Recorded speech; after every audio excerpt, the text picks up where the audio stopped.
सो hydrodynamics chapter number कौन सा था ये?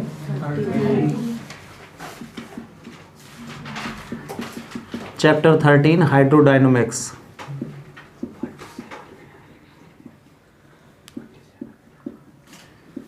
तो इसमें हम अब देखेंगे क्या, बर्नौलीज थ्योरम।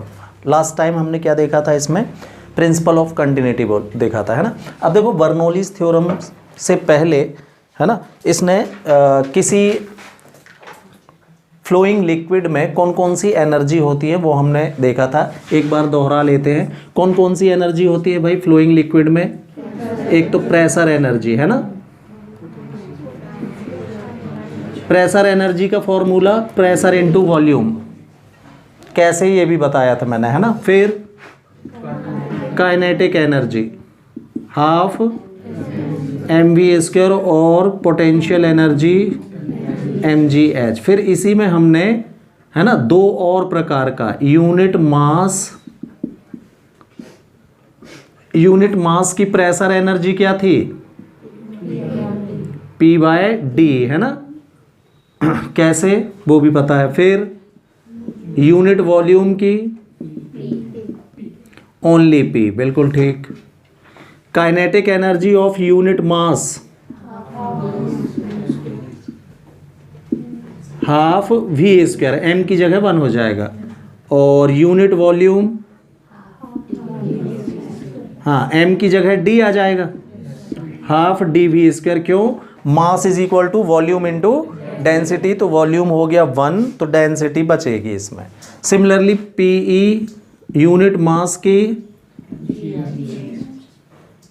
GH और यूनिट वॉल्यूम की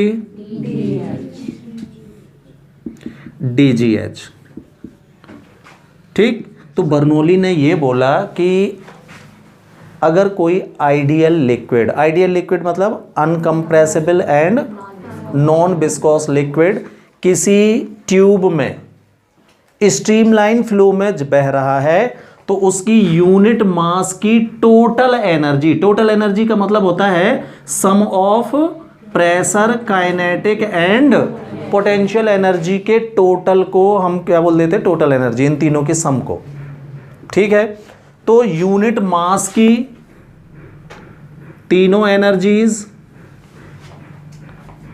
है ना, क्या होती है? ऑलवेज रिमेन्स कांस्टेंट, ये बर्नौली ने बोला। मतलब फॉर यूनिट मास कितना आएगा?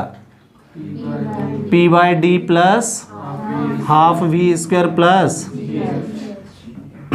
GH, ये भी कांस्टेंट होती है। और इसका मतलब भी आप जानते हो 1 1 1 इज इक्वल टू 2 2 2।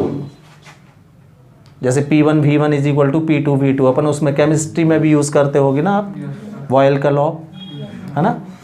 और यूनिट वॉल्यूम के लिए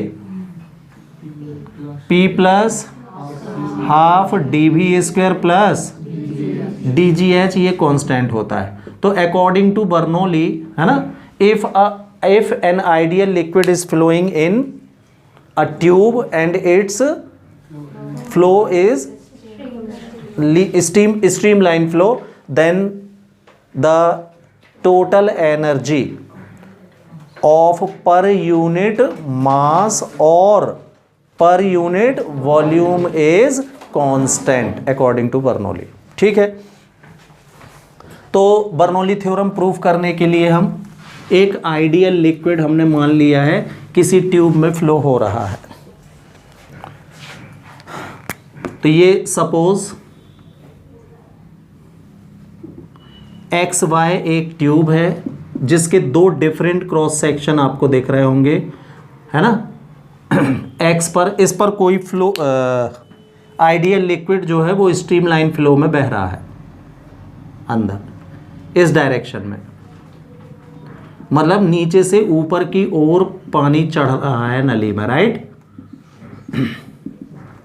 तो मैंने आपसे ये बात कहा था कि अगर किसी ट्यूब में पानी डाउन से अप चढ़ाना है तो हमको वर्क करना पड़ता है, बिना वर्क किए ऐसा पानी नहीं चढ़ सकता। तो इसमें भी आप देख रहे हो, ये सपोज अर्थ सरफेस है, तो अर्थ सरफेस से सेक्शन XY ट्यूब का एक एरिया ऑफ क्रॉस सेक्शन मैंने ए ले लिया है और दूसरा एरिया ऑफ क्रॉस सेक्शन यहाँ का ले लिया है बी सपोज, राइट।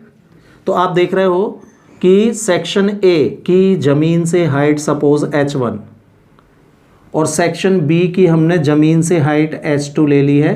तो h1 आपको लो हाइट पे दिख रहा होगा, h2 बड़ी हाइट दिख रही होगी, मतलब पानी डाउन सरफेस से अप सरफेस की तरफ चल रहा है और पानी डाउन टू अप बिना वर्क डन के नहीं पहुंचता है ना। और यहाँ दोनों सिरों पर जो वर्क डन में डिफरेंस होता है वही इसकी पोटेंशियल और काइनेटिक एनर्जी के सम के बराबर होता है। Work done stored in the liquid in form of its kinetic energy and potential energy, और ये इसकी मेन थीम है भाई इस डेरिवेशन की।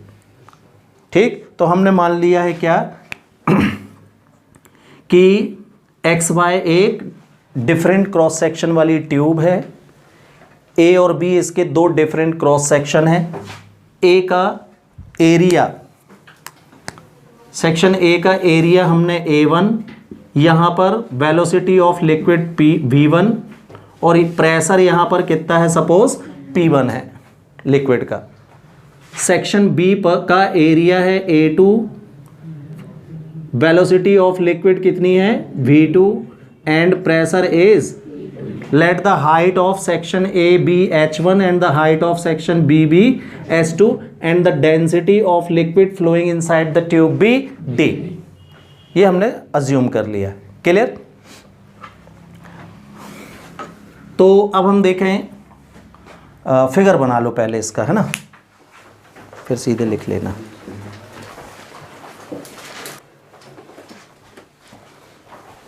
ठीक है, तो अब देखते हैं। देखो प्लान क्या है आपका, जो मैंने अभी बताया कि इधर से इधर तक पानी ले जाने में, है ना, जो भी वर्क डन का डिफरेंस होगा, क्या हाइट यहाँ पर जीरो नहीं है ना, अगर ज़मीन पे होता तो जीरो ले लेते यहाँ का वर्क डन, ज़मीन है ना।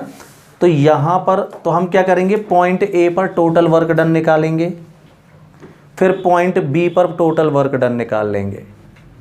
जो भी वर्क डन यहाँ से यहाँ तक होगा तो वो सब ट्रैक करके मिल जाएगा। अच्छा, कल लास्ट टाइम मैंने आपसे कहा था कि जहाँ हाइट कम होती है वहाँ वर्क हमको ज़्यादा करना पड़ता है। कभी भी आप देखना, पानी चढ़ाते समय जो भी ट्यूब्स या मोटर मशीन पंप जो भी लगाते हो आप, नीचे साइड लगाते होगे। समर्जियल तो और जहाँ पानी है वहाँ पर डाला जाता है, तब वो उसको आराम से ऊपर फेंक पाता है। तो यहाँ वर्क डन ज़्यादा होता है, यहाँ वर्क डन कम। मैं इसलिए पहले से जता रहा हूँ क्योंकि हमारी आदत क्या होती है ना, जैसे डिफरेंस निकालते हो आप तो फाइनल माइनस इनिशियल से निकलता है हमेशा डिफरेंस। डिस्टेंस डिस्प्लेसमेंट कैसे निकालते थे, XT2 माइनस किसी की एनर्जी में डिफरेंस कैसे निकालते हो आप, फाइनल माइनस। तो यहाँ लेकिन work done final minus initial जिसने कर दिया उसका रॉन्ग हो जाएगा भाई, क्यों, है ना। वर्क डन यहाँ ज़्यादा है तो W1 माइनस W2 से निकलेगा ये वर्क डन का डिफरेंस। ठीक है, तो ये हमारा प्लान है, ये मैं लिख रहा हूँ यहाँ पर। चलिए,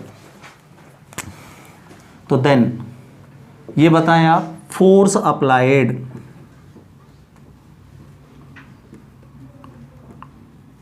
एट ए कितना होगा। तो फोर्स बराबर होता है pressure into area, P1 into A1। Formula पढ़ लियो ना, P is equal to F upon A, ये ओरिजिनल फॉर्मूला है, मेरे को फोर्स निकालना है। तो फोर्स इतना हो जाएगा। Then work done at a in unit time, एक सेकेंड में कितना वर्क डन किया आपने। ठीक, तो लास्ट टाइम भी मैंने आपसे कहा था कि 1 सेकेंड की जब बात होती है तो डिस्प्लेसमेंट स्पीड हो जाती है, डिस्टेंस और स्पीड दोनों क्या हो जाते हैं। अब वर्क डन होता है फोर्स इनटू डिस्प्लेसमेंट, तो डिस्प्लेसमेंट की जगह मैं क्या यूज करूंगा, वेलोसिटी। क्यों, क्योंकि मैंने क्या लिखा है यहाँ, यूनिट टाइम। इसको हम W1 से शो कर देते हैं। तो P1 into A1 into V1। इस वाले इक्वेशन में किसी को प्रॉब्लम है कैसे आ गया ये वर्क? ठीक। सिमिलरली तो ये बताओ work done eight be in unit time, ये कितना होगा भाई? हाँ, P2 A2 इंटू, हाँ तो टोटल वर्क डन है ना बिटवीन A टू B है ना, ये कितना हो जाएगा? Total work done on liquid, ऐसा बस लिख दो, इज इक्वल टू, इसको W2 से शो कर लिया है अपन ने सपोज। हाँ तो कैसे निकलेगा भाई ये? W1 माइनस, इस स्टेप को ध्यान रखना भाई, यहीं पर डेरिवेशन आधे से ज़्यादा लोगों का यहीं गलत हो जाता है। ये जिसको ध्यान नहीं रहेगा वो क्या लगाएगा, और जिसने लगाया डेरिवेशन गया। ठीक है, तो टोटल वर्क डन इतना आ जाएगा, W is equal to W1 P1 A1 V1 minus P2 A2 V2। इसको अपन इक्वेशन नंबर 3 देके रोकते हैं यहां पर, है ना। By the principle of continuity,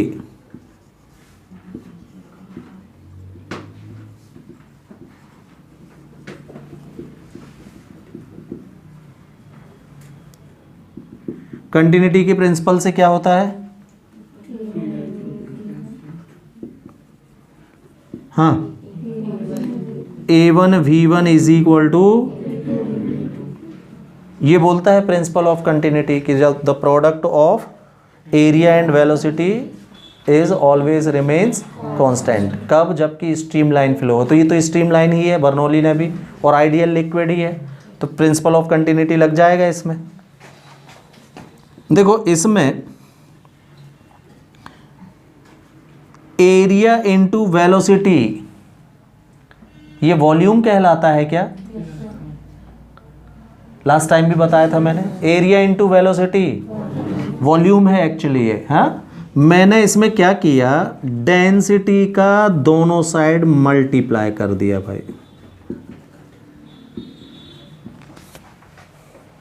तो वॉल्यूम इनटू डेंसिटी क्या कहलाएगा? ये मास ऑफ लिक्विड कहलाएगा कि नहीं?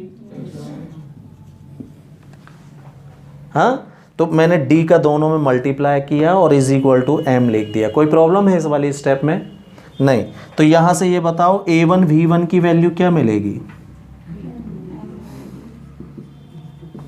A1 V1 की वैल्यू M/D, और A2 V2 की, हाँ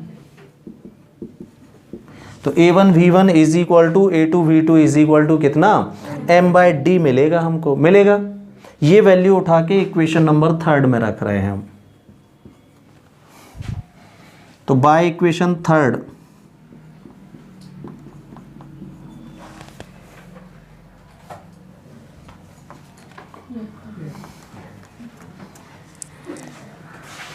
तो बाय इक्वेशन 3 क्या मिलेगा? हाँ, total work done W is equal to हमको मिलेगा, yes, P1 same, A1 V1 की जगह तो M/D into P1 minus M/D into P2, और इसको व्यवस्थित कर लो, M/D कॉमन निकाल लो, तो इन ब्रैकेट बचेगा कितना? ये हो गया हमारा equation number 5।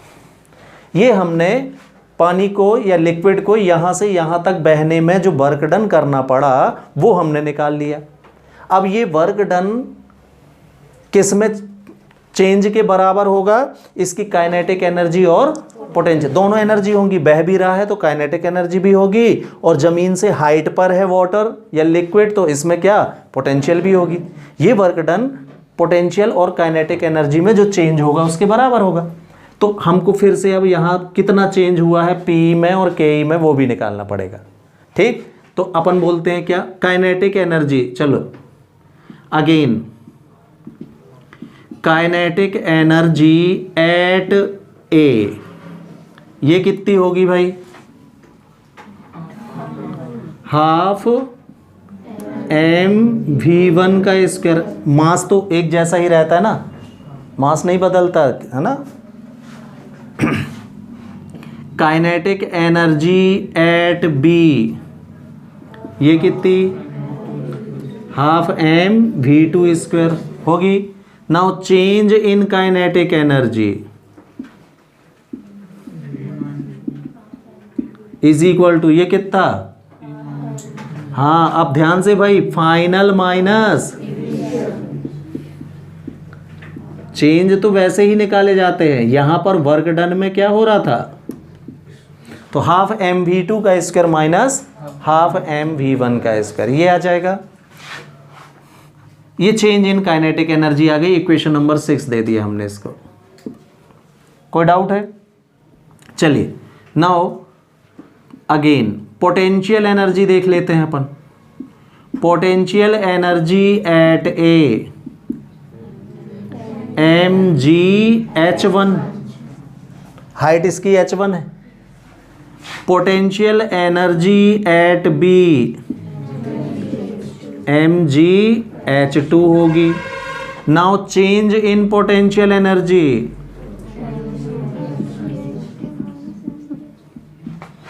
M G H two final minus M G H one initial होगा। हाँ, ये हो गया हमारा next number, equation number 7। Then yes, क्या था लॉजिक? जो टोटल वर्क डन होगा, टोटल वर्क डन ये इक्वल होता है किसके? Change in kinetic energy plus change in potential energy के सम के इक्वल होता है, राइट? तो टोटल वर्क डन W कितना आया था आपका?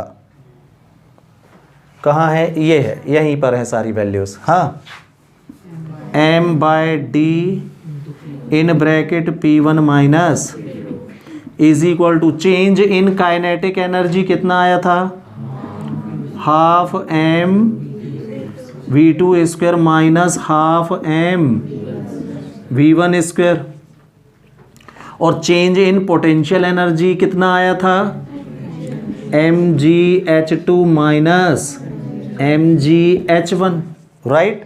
देखो पूरी इक्वेशन में m से डिवाइड हो रहा है क्या? m से डिवाइड सब में, या ऐसे देख लो, वहां से कॉमन, यहां कॉमन है ही, m से m, तो डिवाइडेड बाय m। तो यहां क्या मिलेगा? हाँ, P1 अपॉन डी, डी का अंदर मल्टीप्लाई भी कर दे रहा हूँ 1 अपॉन डी का, minus P2 upon is equal to यहाँ half V2 square minus half V1 square plus GH2 minus GH1, ये मिलेगा। सारे 1 1 और 1 वाले एक साइड और 2 2 2 अदर साइड कर रहा हूं मैं। तो कीजिए भाई, तो P1 अपॉन डी, 1 वाला ये इधर आएगा और 1 वाला एक ये इधर आएगा, तो दोनों प्लस में हो जाएंगे, प्लस हाफ और प्लस इज इक्वल टू ये 2 वाला उधर, तो P2 अपॉन डी प्लस में हो जाएगा, ये ऑलरेडी प्लस में है, plus half V2 square plus, देखना क्या मिला, ये 1 1 1 इज इक्वल टू 2 2 2। इसी को लिखने का दूसरा तरीका भाई, और this is equal to constant proof हो गया भाई, बर्नौली थ्योरम। तो इसी को दूसरे फिगर हटा दूं, थोड़ा सा मैं बना लिए ना।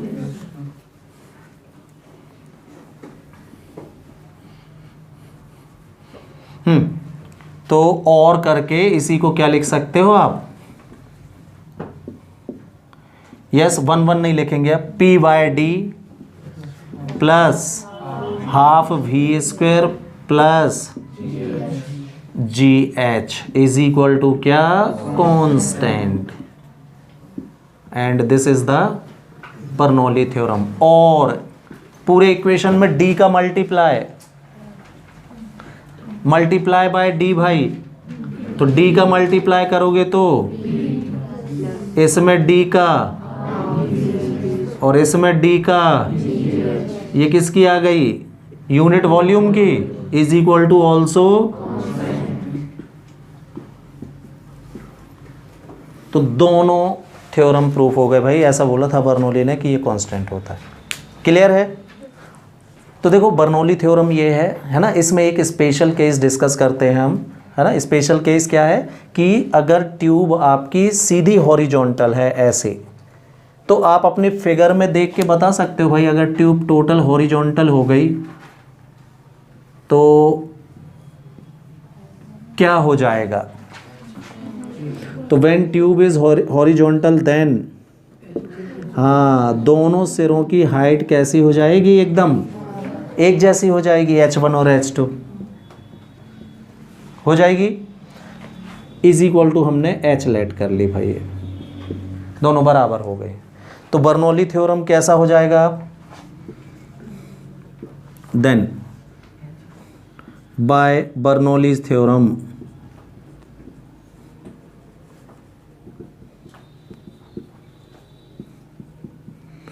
अब भी हमने कंडीशन देखी क्या, P1 प्लस हाफ डी, इसको लिख रहा हूं मैं, P1 plus half D1 V1 square plus D1 कहाँ लग गया, D V1 square plus DG H1 is equal to, तो H1 की जगह क्या आने लगेगा, P2 plus half D V2 square plus DG H2 की जगह भी हम क्या लिखेंगे, H ही लिखेंगे, ऐसा लगने लगेगा अभी।